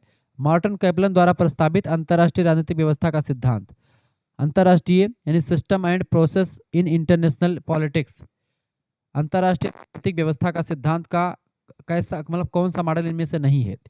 इनमें से कौन सा मॉडल नहीं है? तो इनमें से देखेंगे आर्थिक साम्यवादी प्रणाली या ये मॉडल नहीं है, बाकी शक्ति संतुलन व्यवस्था, शिथिल द्विध्रुवीय व्यवस्था और दृढ़ द्विध्रुवीय व्यवस्था ये सब इनके सिद्धांत में शामिल हैं, जबकि आर्थिक साम्यवादी प्रणाली नहीं शामिल है। ये बात आप ध्यान रखेंगे। आगे देखते हैं अगला क्वेश्चन 38 नंबर क्वेश्चन आपका आ चुका है। 38 नंबर प्रश्न बेटा, प्रश्न है अंतर्राष्ट्रीय राजनीति में व्यवस्था सिद्धांत यानी सिस्टम थियरी का मुख्य उद्देश्य क्या है? 38 नंबर बताएं। अंतर्राष्ट्रीय राजनीति में व्यवस्था सिद्धांत सिस्टम थ्योरी का मुख्य उद्देश्य है आपका अंतर्राष्ट्रीय राजनीति का संरचनात्मक रूप से विश्लेषण करना। ऑप्शन नंबर इसका बी बिल्कुल राइट आंसर हो जाएगा। ठीक है, व्यवस्था सिद्धांत क्या करता है? दो मतलब ये देशों के बीच के संबंधों को एक जटिल सिस्टम के रूप में समझने की कोशिश करता है। ठीक है, अगला क्वेश्चन 39 नंबर क्वेश्चन आपका आ चुका है। खेल सिद्धांत गेम थियरी में शून्य योग खेल यानी जीरो सम गेम का क्या अर्थ होता है? 39 नंबर खेल सिद्धांत में शून्य योग खेल का क्या अर्थ होता है? इसका मतलब होता है कि एक खिलाड़ी की जीत दूसरे की हार होती है, यानी एक खिलाड़ी की जीत दूसरे खिलाड़ी की हार होती है। इसका बी ऑप्शन बिल्कुल करेक्ट आंसर हो जाएगा। इसमें कुल लाभ और हानि का योग शून्य हो जाता है। जैसे कि युद्ध में एक की अगर जीत हुई, इसका मतलब दूसरा हार गया है, ठीक है, यानी दोनों बराबर हो जाती हैं। यानी एक जीता, इसका मतलब दूसरे की हार निश्चित है। 40 नंबर क्वेश्चन से, राष्ट्रीय हित की रक्षा के लिए एक देश कौन से साधनों का उपयोग कर सकता है? कूटनीति, सैन्य शक्ति, आर्थिक साधन। देखिए, इन सभी का प्रयोग, कूटनीति, सैन्य शक्ति, आर्थिक साधन, इन सभी का प्रयोग करते हैं राष्ट्रीय हित में। ऑप्शन नंबर इसका डी करेक्ट आंसर होगा, उपरोक्त सभी करेक्ट आंसर हो जाएगा, ठीक है। अगला क्वेश्चन आपकी स्क्रीन पर आ चुका है, 41 नंबर प्रश्न है, राष्ट्रीय हित का मुख्य उद्देश्य क्या होता है? 41 नंबर, राष्ट्रीय हित का मुख्य उद्देश्य फटाफट से आप बताने का प्रयास करेंगे। राष्ट्रीय हित का मुख्य उद्देश्य क्या होता है बेटा? राष्ट्रीय हित का मुख्य उद्देश्य क्या होता है? बिल्कुल, राष्ट्र की संप्रभुता और सुरक्षा सुनिश्चित करना। इसका ए ऑप्शन बिल्कुल करेक्ट आंसर हो जाएगा, ठीक है, ये बात आप ध्यान रखेंगे। आगे देखते हैं, अगला क्वेश्चन आपका आ चुका है, फटाफट से आप देखें। 42 नंबर प्रश्न है, राष्ट्रीय शक्ति का सबसे पारंपरिक स्रोत कौन सा है? राष्ट्रीय शक्ति का सबसे पारंपरिक स्रोत, राष्ट्रीय शक्ति का, सैन्य शक्ति जो होती है, मिलिट्री पावर जो होती है, सबसे पहली है, ठीक है। पारंपरिक और क्लासिकल राजनीतिक विज्ञान में यह माना जाता था कि जिस देश की सेना जितनी बड़ी होगी और आधुनिक होगी, वह देश उतना ही शक्तिशाली होगा, उतना ही आगे बढ़ेगा। प्रथम और द्वितीय विश्व युद्ध के समय तक किसी भी देश की महत्ता उसकी बंदूकों, टैंकों और सैनिकों की संख्या से मापी जाती थी। हालांकि आज आर्थिक और तकनीकी शक्ति भी बहुत महत्वपूर्ण है, लेकिन युद्ध की स्थिति में आज भी सैन्य शक्ति को ही अंतिम और निर्णायक शक्ति माना जाता है। लेकिन अब कुछ दूसरा भी चीज़ें आप देखते हैं, डिप्लोमेसी, कूटनीति बहुत ज़्यादा हावी हो चुकी है, ठीक है। आर्थिक वार आप देखते हो जाता है, जैसे कि पाकिस्तान है, पाकिस्तान ने कहा कि मैच नहीं खेलूंगा, ठीक है, इंडिया के साथ। भैया रगड़ दिए गए पाकिस्तान वाले, कह रहे भी खेलेंगे हम, लेकिन हमको थोड़ा पैसा बढ़ा दो हमारा, ठीक है। आगे देख 43 नंबर क्वेश्चन, निम्नलिखित में से कौन राष्ट्रीय शक्ति का घटक नहीं है? निम्नलिखित में से कौन राष्ट्रीय शक्ति का घटक नहीं भैया? धार्मिक विश्वास जो है, धार्मिक विश्वास, ऑप्शन नंबर इसका बी करेक्ट आंसर हो जाएगा। राष्ट्रीय शक्ति को मापने के लिए निश्चित कारक होते हैं, जिन्हें मार्गेंथाउ ने अपनी पुस्तक में समझाया है, जैसे कि वहाँ का देश यानी जियोग्राफी कैसी है, देश का स्थान, जलवायु, आकार कैसा है, तकनीकी यानी टेक्नोलॉजी कैसी है, उसके पास औद्योगिक विकास कितना है, हथियार कितना है, देश की जीडीपी और संसाधन कैसे हैं, ये सब चीज़ें जो होती हैं राष्ट्रीय शक्ति को मापने का घटक होती हैं, ध्यान रखेंगे। 44 नंबर क्वेश्चन आपका आ चुका है, फटाफट से आप बताने का प्रयास करेंगे। 44 नंबर क्वेश्चन आपका आ चुका है, सभी लोग देखने का प्रयास करेंगे। प्रश्न है, सॉफ्ट पावर की अवधारणा किसके द्वारा विकसित की गई? सॉफ्ट पावर की अवधारणा 44 नंबर, बिल्कुल जोसेफ नाई के द्वारा। इसका डी ऑप्शन करेक्ट आंसर होगा, डी ऑप्शन जोसेफ नाई, ठीक है। 44 नंबर का करेक्ट आंसर क्या हो जाएगा? 44 नंबर का डी ऑप्शन बिल्कुल राइट आंसर हो जाएगा। हार्वर्ड विश्वविद्यालय के प्रोफेसर थे जोसेफ नाई। 1980 के दशक में के उत्तरार्ध में आप देखते हैं इन्होंने, यानी 1980 के बाद में उन्होंने यह विचार दिया था सॉफ्ट पावर की। सॉफ्ट पावर मतलब होता ये है कि बिना किसी सैन्य दबाव या आर्थिक प्रलोभन के अपनी संस्कृति यानी अपना कल्चर, पॉलिटिकल वैल्यूज यानी राजनीतिक मूल्य और नीतियों के दम पर दूसरे देशों को प्रभावित किया जाए, जैसे भारत करता है, ठीक है। जैसे भारत का योगा, अब भारत का योगा पूरी दुनिया के लोग अपनाते हैं, तो ये जैसे बॉलीवुड की फिल्में, लोकतंत्र के प्रति निष्ठा, ये सब सॉफ्ट पावर होती हैं जो दूसरे देश को मजबूत, मतलब दूसरा देश कितना भी पावरफुल है लेकिन वो इन चीज़ों को अपना लेते हैं बिना किसी दबाव के, ठीक है। 45 नंबर क्वेश्चन आपका आ चुका है, हार्ड पावर का प्रमुख स्रोत क्या है? हार्ड पावर का मुख्य स्रोत क्या है? फटाफट से आप बताएंगे। हार्ड पावर का मुख्य स्रोत सैन्य शक्ति व आर्थिक दबाव, बिल्कुल सी ऑप्शन इसका करेक्ट आंसर हो जाएगा। Military power and economic pressure जो होता है, हार्ड पावर यही होता है। सॉफ्ट पावर आपको मैंने बता दिया, जोसेफ नाई ने दिया था। हार्ड पावर की अगर बात की जाए तो इसमें क्या होता है, ये सॉफ्ट पावर के बिल्कुल विपरीत है, डंडे और गाजर की नीति पर काम करता है, यानी इसमें किसी देश को अपनी बात मनवाने के लिए मजबूर किया जाता है। सैन्य शक्ति यानी हमला करने की धमकी देना, युद्ध करना, ये सब भी इसमें शामिल होता है, ठीक है। या आर्थिक दबाव डाला जाता है, जैसे कि किसी देश पर आर्थिक प्रतिबंध लगा दिया, सेंसेशन लगा दिया, जैसे कि अमेरिका लगा देता है भारत पर, या चाइना पर, रसिया पर लगा देता है, तो ये सब, ठीक है, ताकि वो झुकने पर विवश हो जाए उसके सामने। 46 नंबर क्वेश्चन आपका आ चुका है, प्रश्न शक्ति संतुलन की नीति का मुख्य उद्देश्य क्या है? 46 नंबर, शक्ति संतुलन की नीति का मुख्य उद्देश्य क्या है बेटा? किसी एक राष्ट्र को अत्यधिक ताकतवर होने से रोकना शक्ति संतुलन का यही उद्देश्य रहा, किसी भी देश को अत्यधिक ताकतवर हो जाने से रोकना, डी ऑप्शन इसका करेक्ट आंसर हो जाएगा, ठीक है। अगला क्वेश्चन 47 नंबर प्रश्न आपका आ चुका है। 47 नंबर प्रश्न है, द्वितीय विश्व युद्ध के बाद शक्ति संतुलन किसके बीच बना? द्वितीय विश्व युद्ध के बाद शक्ति संतुलन बताएं, फटाफट से आप बताने का प्रयास करेंगे। 47 नंबर का करेक्ट आंसर क्या हो जाएगा? बिल्कुल राइट आंसर है आपका ए ऑप्शन, संयुक्त राज्य अमेरिका और सोवियत संघ के बीच में जो है द्वितीय विश्व युद्ध के बाद शक्ति संतुलन इन दोनों के बीच में बना था। इसका ए ऑप्शन करेक्ट आंसर हो जाएगा 47 का। 1945 में द्वितीय विश्व युद्ध समाप्त हो गया।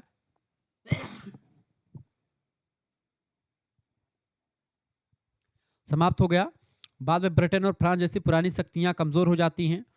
दुनिया में दो महाशक्तियां उदय होती हैं, एक अमेरिका पूंजीपति विचारधारा वाला और दूसरा यूएसएसआर साम्यवादी विचारधारा वाले देश। ठीक है, और पूरी दुनिया दो खेमे में बढ़ जाती है, एक साम्यवादी विचारधारा और एक पूंजीवादी विचारधारा। पूंजीवादी वाले सब अमेरिका की तरफ, साम्यवादी वाले सब रूस की तरफ।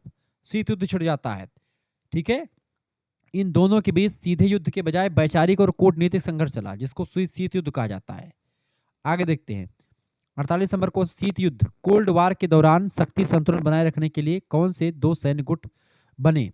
तो देखिए, शीत युद्ध के दौरान शक्ति संतुलन को बनाए रखने के लिए दो सैन्य गुट बनाए गए थे। पहला था नाटो, जो अमेरिका वाला है, नॉर्थ अटलांटिक ट्रीटी ऑर्गेनाइजेशन, और दूसरा है वारसा संधि, वारसा पैक्ट। ठीक है, जो रसिया से संबंधित है। ठीक है, इसके जवाब में, नाटो के जवाब में बनाया गया था वारसा। ठीक है, ऑप्शन नंबर इसका ये करेक्ट आंसर हो जाएगा। ठीक है, अच्छा, नाटो की स्थापना कभी बेटा प्रश्न आपसे पूछेगा, नाटो का फुल फॉर्म पूछेगा।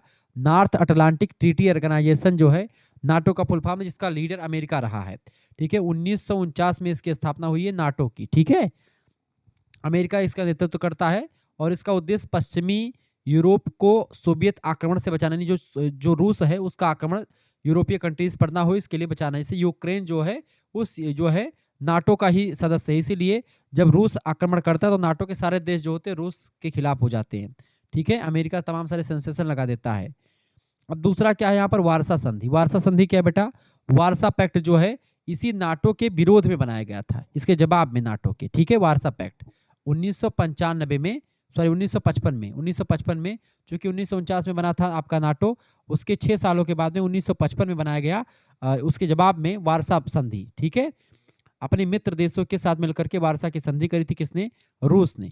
ठीक है, आगे देखते हैं 49 नंबर क्वेश्चन आपका आ चुका है। अच्छा, इन दोनों गुटों ने सुनिश्चित किया था कि यदि कोई एक गुट हमला करता है तो दूसरा उनका डट करके मुकाबला करेगा। ठीक है, 49 नंबर क्वेश्चन, आधुनिक अंतर्राष्ट्रीय राजनीति में शक्ति संतुलन की अवधारणा का क्या महत्व है, बताएं। 49 नंबर बिल्कुल राइट आंसर हो जाएगा।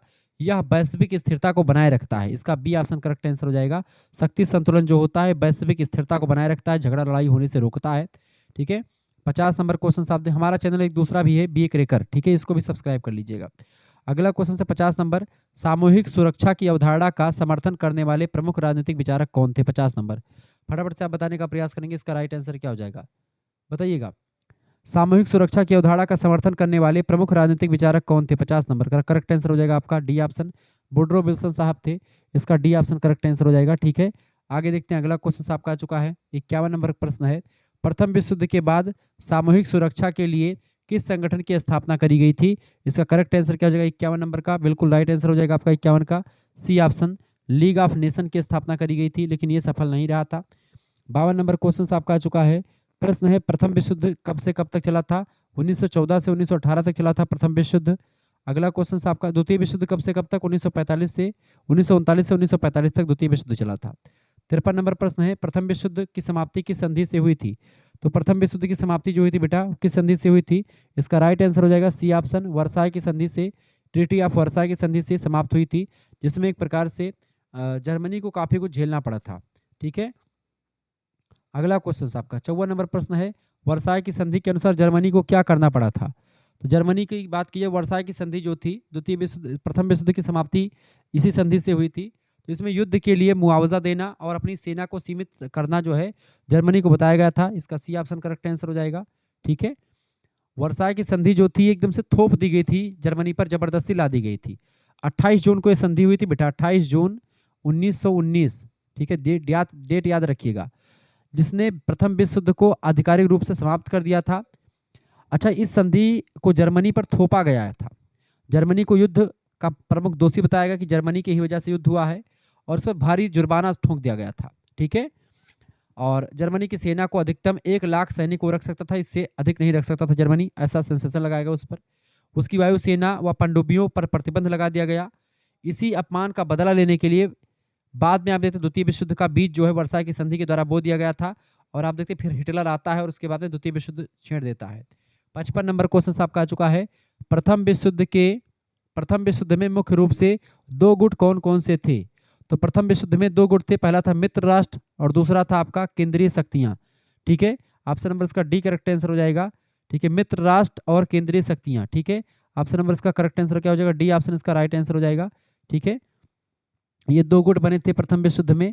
ठीक है, मित्र राष्ट्र में आप देखते हैं ब्रिटेन, फ्रांस, रूस, इटली और बाद में अमेरिका भी शामिल हो जाता है। ठीक है, और केंद्रीय शक्तियों में सेंट्रल पावर्स में जर्मनी, ऑस्ट्रिया, हंगरी, ये सब साम्राज्य थे। ऑटोमन साम्राज्य तुर्की भी इसमें शामिल था। ठीक है, ये बात आप ध्यान रखेंगे।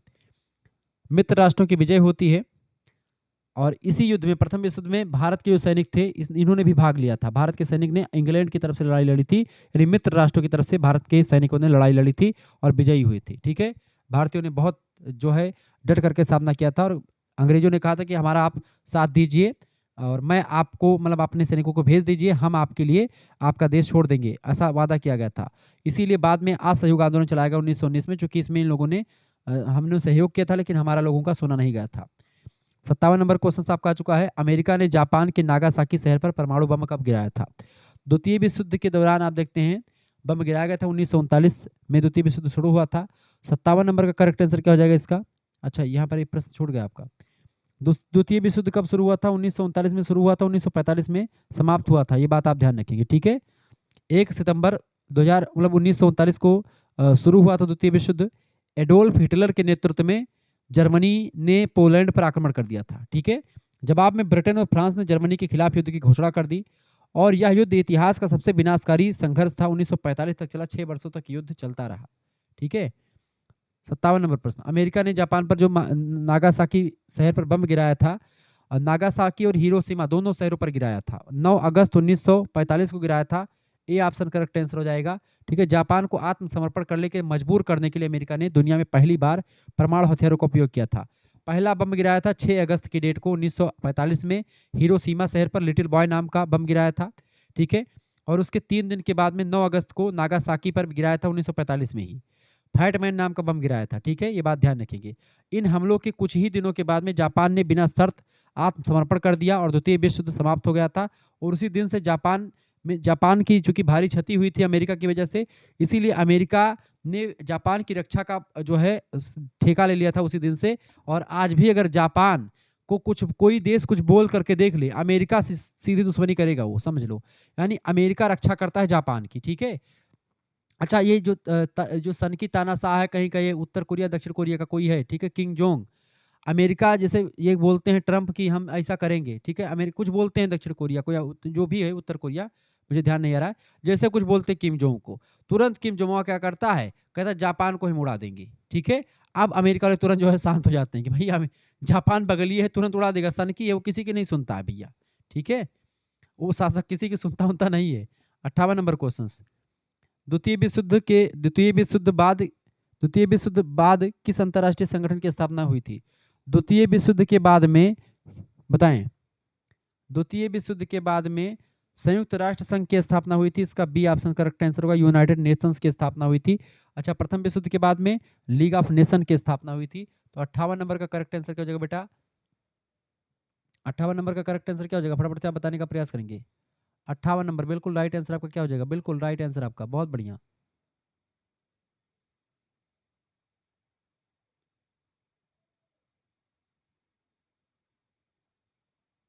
58 नंबर क्वेश्चन आपका क्या चुका बाबू? बिल्कुल राइट आंसर आपका आ चुका 58 नंबर का। द्वितीय विश्व युद्ध के बाद में किस अंतर्राष्ट्रीय संगठन की स्थापना हुई? तो इसका बी ऑप्शन राइट आंसर बिल्कुल करेक्ट आंसर हो जाएगा आपका। आगे देखेंगे, 24 अक्टूबर 1945 को यूएन की स्थापना हुई थी। लीग ऑफ नेशन चूंकि प्रथम विश्व युद्ध में बना था, विफल हो गया था, उसी के स्थान पर बना था। 59 नंबर क्वेश्चन से, द्वितीय विश्व युद्ध में धुरी राष्ट्र यानी एक्सिस पावर्स का नेतृत्व कौन से देश कर रहे थे? बताएं। धुरी राष्ट्र का नेतृत्व कर रहे थे जर्मनी, इटली और Japan. C option correct answer हो जाएगा इसका। मित्र राष्ट्रों में अमेरिका, ब्रिटेन, सोवियत संघ ये सब लड़ रहे थे। 60 नंबर क्वेश्चन है, द्वितीय विश्व युद्ध का मुख्य कारण क्या था? द्वितीय विश्व युद्ध का मुख्य कारण था वर्साय की शर्तें और जर्मनी का असंतोष। बिल्कुल डी ऑप्शन करेक्ट आंसर हो जाएगा, क्योंकि जर्मनी के साथ अन्याय हुआ था वर्साय की संधि में। 61 नंबर क्वेश्चन, शीत युद्ध कब से कब तक लड़ा गया था? 61 नंबर, शीत युद्ध जो लड़ा गया था कोल्ड वार 1945 से 1991 तक चला था और यूएसएसआर जो था ये भंग हो गया था 1991 तक। ए ऑप्शन करेक्ट आंसर हो जाएगा। ठीक है, सोवियत संघ का जब विघटन हो गया 1991 तक, तब तक चला। आगे देखते हैं अगला क्वेश्चन। 62 नंबर प्रश्न आपका आ चुका है। शीत युद्ध किन दो महाशक्तियों के बीच में हुआ था? अमेरिका और सोवियत संघ। ऑप्शन नंबर इसका सी करेक्ट आंसर हो जाएगा। 63 नंबर प्रश्न, शीत युद्ध के दौरान कौन कौन से दो प्रमुख सैन्य संगठन बने थे? बताएं, फटाफट से आप बताने का प्रयास करेंगे। 63 नंबर क्वेश्चन क्या हो जाएगा आपका? 63 नंबर बिल्कुल राइट आंसर आपका हो जाएगा। 63 नंबर का 63 नंबर का करेक्ट आंसर क्या हो जाएगा बेटा? 63 नंबर का बिल्कुल नाटो और वारसा, बिल्कुल डी ऑप्शन करेक्ट आंसर होगा। नाटो एंड वारसा संगठन के साथ नाटो का मुख्यालय नाटो 1949 में बना था, 1955 में वारसा बन गया था। वारसा का नेतृत्व रूस कर रहा था और नाटो का नेतृत्व कौन कर रहा था? अमेरिका कर रहा था। 64 नंबर क्वेश्चन, शीत युद्ध के दौरान क्यूबा मिसाइल संकट कब हुआ था? 64 नंबर, क्यूबा मिसाइल संकट की अगर बात करें बेटा, तो क्यूबा मिसाइल जो संकट हुआ था 1962 में हुआ था। 1962 ऑप्शन नंबर इसका ए करेक्ट आंसर हो जाएगा। ठीक है, शीत युद्ध का सबसे खतरनाक समय यही माना जाता है। सोवियत संघ ने अमेरिका के पास स्थित द्वीप देश क्यूबा में अपनी परमाणु मिसाइलें तैनात कर दी थी। 13 दिन तक पूरी दुनिया परमाणु युद्ध के मुहाने पर खड़ी थी, लेकिन अंत के दिनों में दोनों पक्षों में समझदारी दिखाई और सोवियत संघ ने अपनी मिसाइलें वापस हटा ली। बातचीत के द्वारा हल किया गया था, नहीं तो बर्बाद हो जाती पूरी दुनिया। 65 नंबर क्वेश्चन से, भारत शीत युद्ध के दौरान किस गुट में शामिल था? भारत जो था किसी गुट में शामिल नहीं था। ये गुट निरपेक्ष आंदोलन इसका था, नॉन एलाई, मतलब कि ये किसी गुट में शामिल नहीं हुआ था भारत। ठीक है, गुट निरपेक्ष की बात करता है, एनएएम की बात। ठीक है, भारत के पहले प्रधानमंत्री थे जवाहरलाल नेहरू जी। उन्होंने गुट निरपेक्ष आंदोलन शुरू कर दिया था। ठीक है, कहा था मैं किसी के साथ नहीं हूँ। ठीक है, लड़ो मरो तुम लोग। 66 नंबर क्वेश्चन आपका आ चुका है। शीत युद्ध का अंत किस घटना से हुआ था? शीत युद्ध का जो अंत हुआ बेटा, वो किस घटना से हुआ है? फटाफट से आप बताने का प्रयास करेंगे। शीत युद्ध का जो अंत हुआ है, ये सोवियत संघ का विघटन हुआ 1991 में, उसी के साथ जो है इसका अंत हो जाता है। ऑप्शन नंबर इसका बी करेक्ट आंसर होगा। 66 नंबर का 66 नंबर का करेक्ट आंसर क्या हो जाएगा? बी ऑप्शन, बिल्कुल 66 नंबर का करेक्ट आंसर क्या हो जाएगा? बिल्कुल राइट आंसर लगा देंगे 66 नंबर का, बी ऑप्शन बिल्कुल करेक्ट आंसर होगा 66 का। ठीक है, शीत युद्ध का अंतिम घटना क्या थी? सोवियत संघ का विघटन 1991 में क्या था? यूएसएसआर टूट गया था और इसी वजह से शीत युद्ध समाप्त हो गया। 67 नंबर क्वेश्चन, मिखाइल गोर्बाचोव की दो प्रमुख नीतियां क्या थी? मिखाइल गोर्बाचोव की दो प्रमुख नीतियां थी, ग्लासनोस्त और पेरेस्ट्रोइका। ऑप्शन नंबर इसका सी करेक्ट आंसर हो जाएगा। ठीक है, अच्छा, ग्लासगोस्त यानी खुलापन बोलते हैं उसको, और पेरेस्ट्रोइका को पुनर्गठन बोलते हैं। गोर्बाचोव द्वारा सोवियत संघ में सुधार के लिए ये नीति लागू की गई थी। 68 नंबर क्वेश्चन आपका आ चुका है।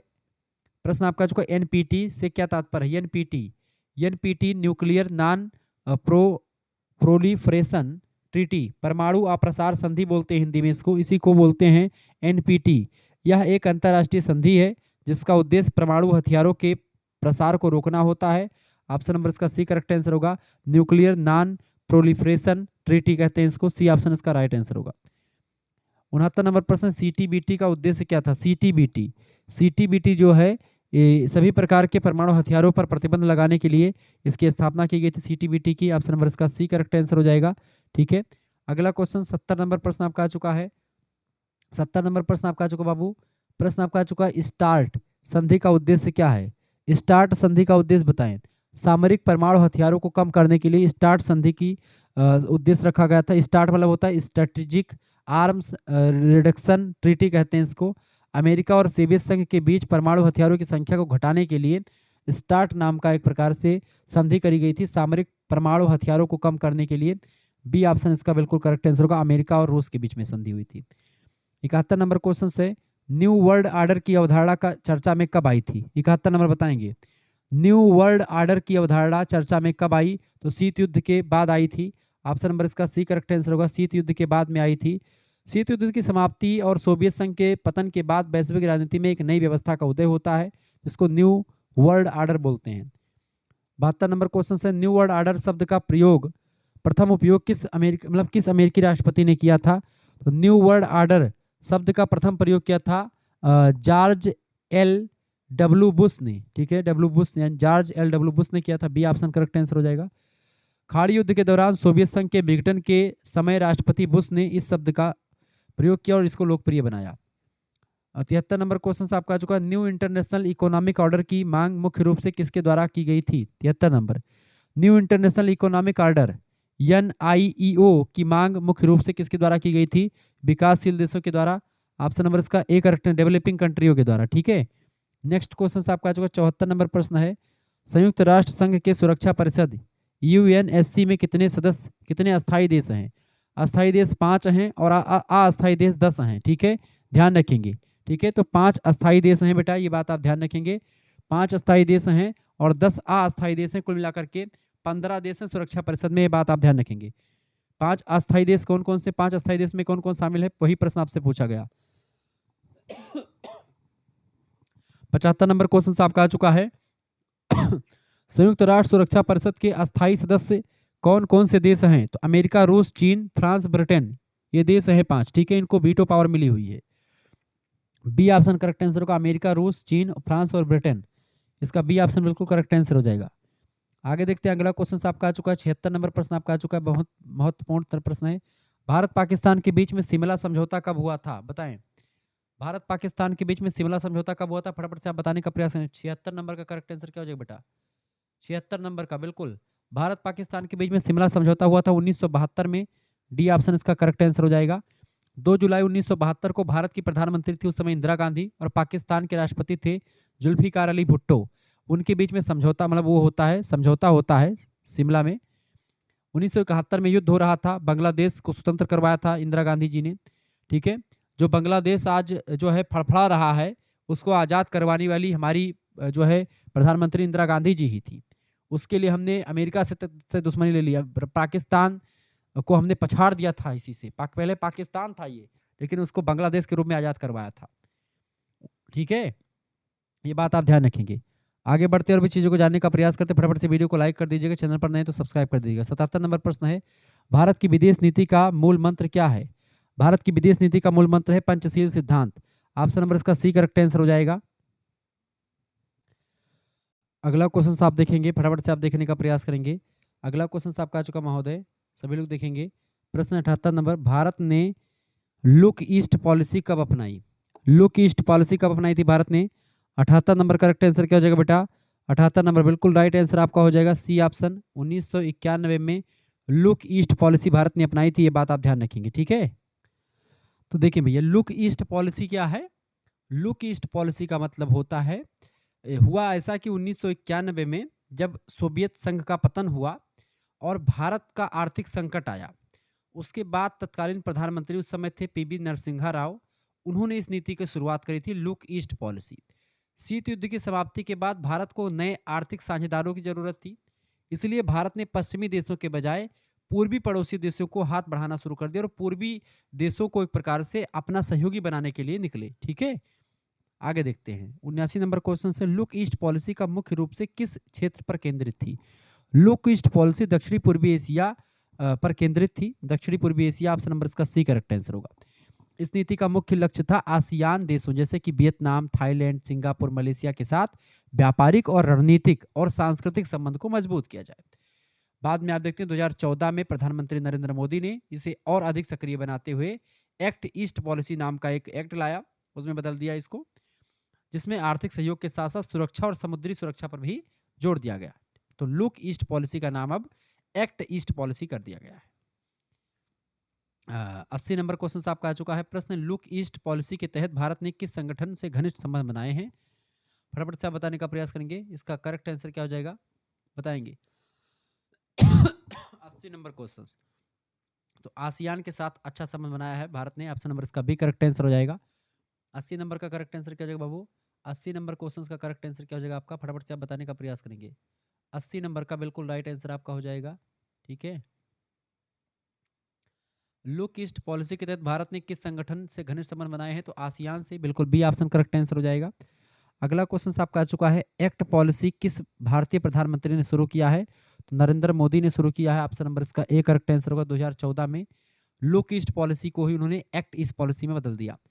82 नंबर 2014 में। 82 नंबर प्रश्न, पंचशील नीति का मूल सिद्धांत क्या है?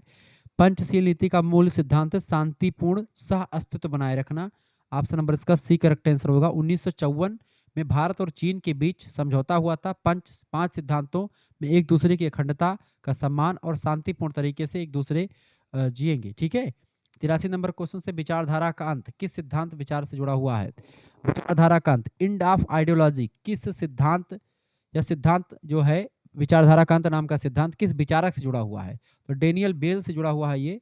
ऑप्शन नंबर इसका बी करेक्ट आंसर होगा। डेनियल बेल की एक पुस्तक है, उन्होंने अपनी पुस्तक में तर्क दिया भविष्य में राजनीतिक विचारधाराओं का महत्व जो हो जाएगा वो कम हो जाएगा।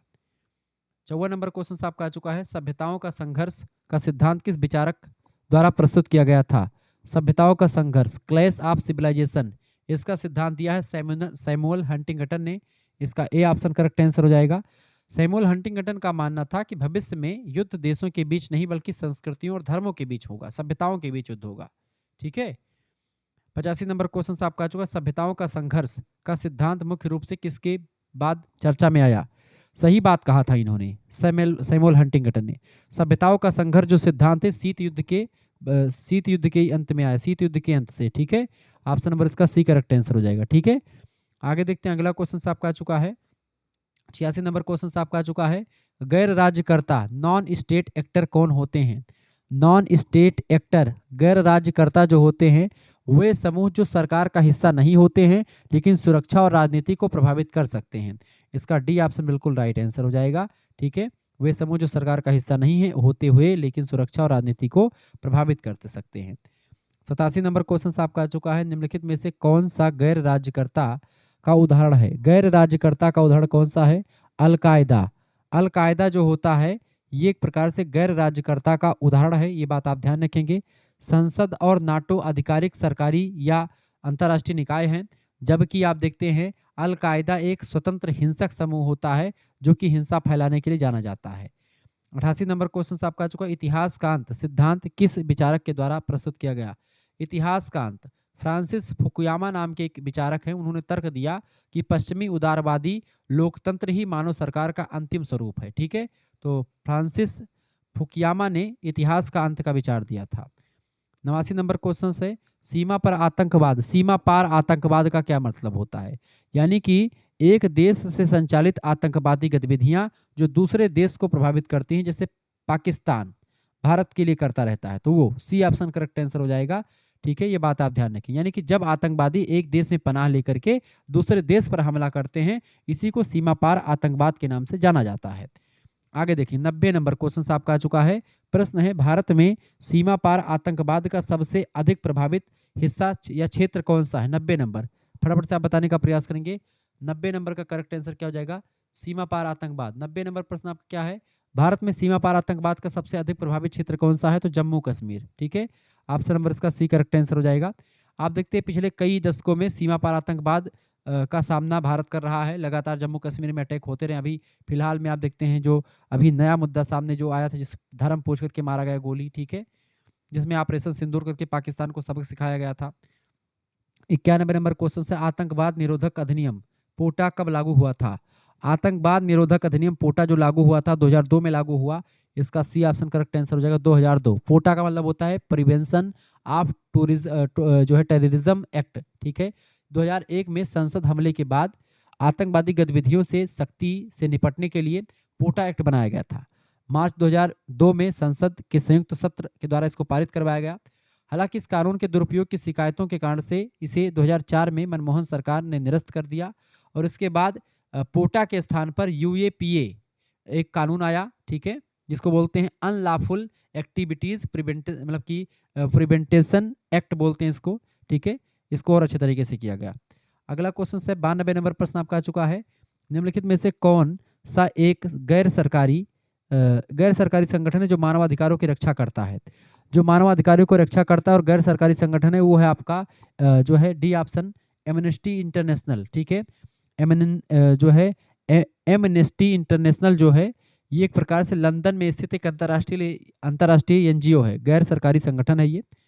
इसका काम है दुनिया भर की जेलों की स्थिति सुधारना, मृत्युदंड को समाप्त करवाना और मानव अधिकारों के हनन के खिलाफ आवाज उठाना। अगर किसी व्यक्ति को मृत्युदंड मिला हुआ है या जेल में उसको अच्छी सुरक्षा नहीं मिल रही है तो ये एक प्रकार से एमनेस्टी इंटरनेशनल जो होता है उसकी मदद करता है।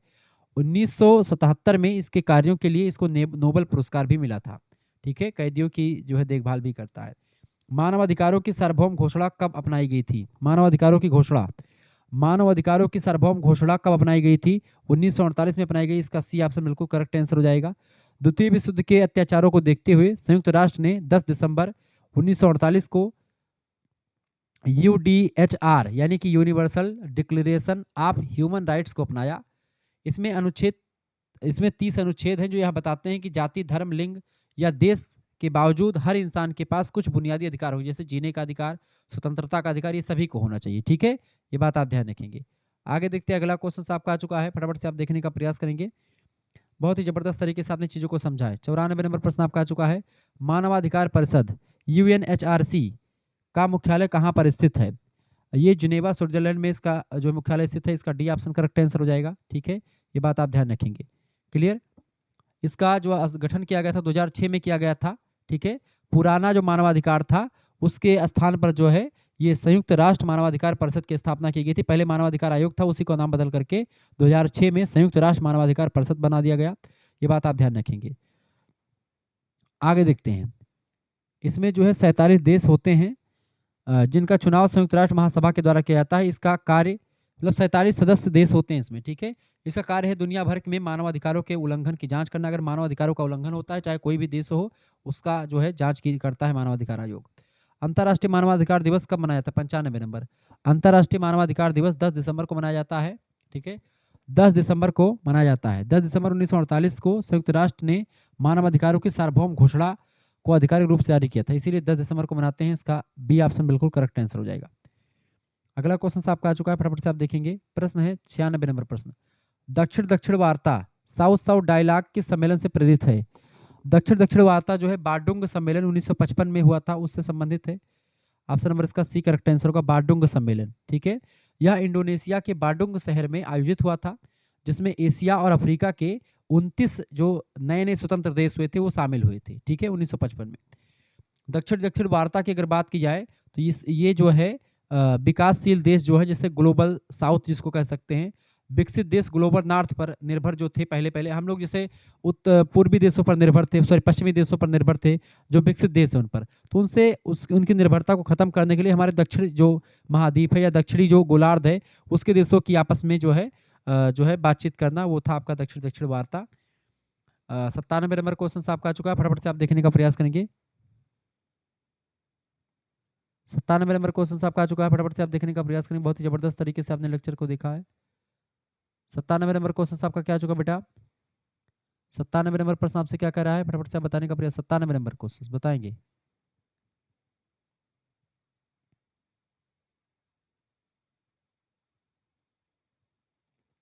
97 नंबर क्वेश्चन आपसे कह रहे हैं बाबू। प्रश्न है दक्षिण दक्षिण वार्ता यानी साउथ साउथ वार्ता जो है, इसका उद्देश्य क्या है? दक्षिण दक्षिण वार्ता का मुख्य उद्देश्य रहा विकासशील देशों के बीच सहयोग स्थापित करना, यानी ऐसे देश जो अभी विकसित नहीं विकास कर रहे हैं, जैसे भारत वगैरह। ठीक है, क्लियर। आप देखते हैं अगला क्वेश्चन आपका आ चुका है। 98 नंबर प्रश्न है, दक्षिण दक्षिण सहयोग को संस्थागत रूप देने वाला सबसे प्रमुख संगठन कौन सा है? 98 नंबर तो G77।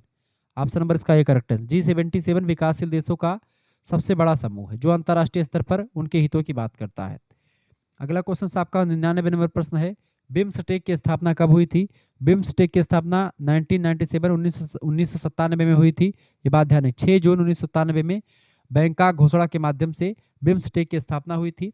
लास्ट क्वेश्चन से 100 नंबर, बिम्स्टेक का मुख्यालय कहाँ पर स्थित है? तो बिम्स्टेक का मुख्यालय ढाका बांग्लादेश में स्थित है। ऑप्शन नंबर इसका बी करेक्ट आंसर हो जाएगा।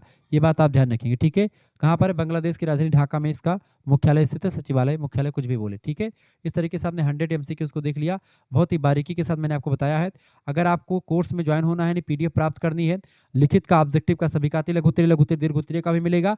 और ऑब्जेक्टिव सबसे इंपॉर्टेंट बात है कि आपकी बार अधिकतर विश्वविद्यालय की परीक्षा ऑब्जेक्टिव होगी, तो ऑब्जेक्टिव परीक्षाओं के लिए कई प्रैक्टिस सेट मैं आपको दूंगा। जैसे आज ये मिल गया आपको, इंडियन पॉलिटिकल थॉट पेपर 1 का है, वो भी आपको मिल जाएगा। Communication skill and personality development, वो भी आपको मिल जाएगा। और भी जो आपका सब्जेक्ट होगा सभी का मिल जाएगा। ये 2 सब्जेक्ट आपके होंगे कुल मिलाकर के, और एक को करिकुलर, कुल मिलाकर के 3 सब्जेक्ट होंगे, लेकिन 5 पेपर आपको देने होंगे। 99 84 039 139 इस नंबर पर आप व्हाट्सएप पर SMS कर दीजिएगा। और जब पेपर आपका हो जाएगा तो पेपर भी आप भेज सकते हैं इस नंबर पर, PDF बना करके बढ़िया साफ साफ, ताकि मैं उसको सॉल्व करवा करके आंसर की आपकी बता दूँ। इस नंबर पर SMS अपना नाम, अपनी यूनिवर्सिटी का नाम, अपने सब्जेक्ट के नेम, और आप किस सेमेस्टर में अपने सेमेस्टर का नाम लिख करके भेज दीजिएगा। ठीक है, जैसे इस नंबर पर आप इतना लिख करके भेजेंगे, आपके पास एक QR कोड स्कैनर भेजा जाएगा, उसी पर आपको मात्र 100 रुपये फीस जमा कर दें। 100 रुपये फीस में आपको क्या-क्या मिलेगा? सबसे इंपॉर्टेंट बात है, देखिए वीडियोज़ आप यूट्यूब पर भी देख पाएँगे हमारे शुक्ला एटी पॉइंट पर, को करिकुलर पर, बीए करिकुलर पर आप वीडियोज़ देख पाएँगे। लेकिन वीडियोज़ अगर देखने में टाइम लगता है तो आप केवल प्रैक्टिस सेट प्राप्त कर सकते हैं। हमारे जो आंसर की है, ये पीडीएफ बना करके मैं जो भेजता हूँ, इससे आप प्राप्त कर सकते हैं। इसमें क्या मिलेगा आपको? इसमें आपको पीडीएफ में सबसे पहले बात 4 से 5 प्रैक्टिस सेट एक-एक पेपर के आपको मिल जाएँगे, ऑब्जेक्टिव के भी और लिखित के भी। जो ऐसा पेपर आपका हो, आप अपने हिसाब से कर लीजिएगा। वैसे अधिकतर विश्वविद्यालय ऑब्जेक्टिव करवाएँगे, तो विधिवत तरीके से ऑब्जेक्टिव पर मैं ज़्यादा फोकस कर रहा हूँ। लिखित वाला भी मैं जल्द ही देने वाला हूँ, तो परेशान नहीं होना आपको, ठीक है? इंटरनेशनल रिलेशन एंड पॉलिटिक्स के बारे में जो ऑब्जेक्टिव क्वेश्चन बनेंगे, सब कुछ आपको बताऊँगा, पूरा मिलेगा सब कुछ। को करिकुलर का आपका कम से कम 10 प्रैक्टिस सेट आपको मिल जाएगा, communication skill and personality development का, तो कहीं पर भटकना नहीं पड़ेगा, सब कुछ एक जगह आपको मिल जाएगा। आपके 5 पेपर कुल मिलाकर के होंगे, 2 मेजर सब्जेक्ट के, एक-एक सब्जेक्ट के 2-2 पेपर होते हैं, 4 पेपर ये और एक को करिकुलर का। 5 पेपर की तैयारी पूरी विधिवत तरीके से हो जाएगी। आपको व्हाट्सएप ग्रुप से जोड़ा जाएगा, वहीं पर आपको लाइव क्लास की link, video lecture, PDF note सब कुछ आपको मिलता रहेगा।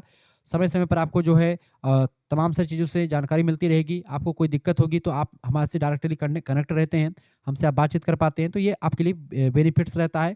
तो आप सभी लोग जुड़ करके लाभ उठाएँ और देर ना करें, ठीक है? आप एक सब्जेक्ट की सीरीज़ लेते हैं, एक एक पेपर की सीरीज़ आप लोगे, कम से कम 60 रुपए पड़ेगा, ठीक है?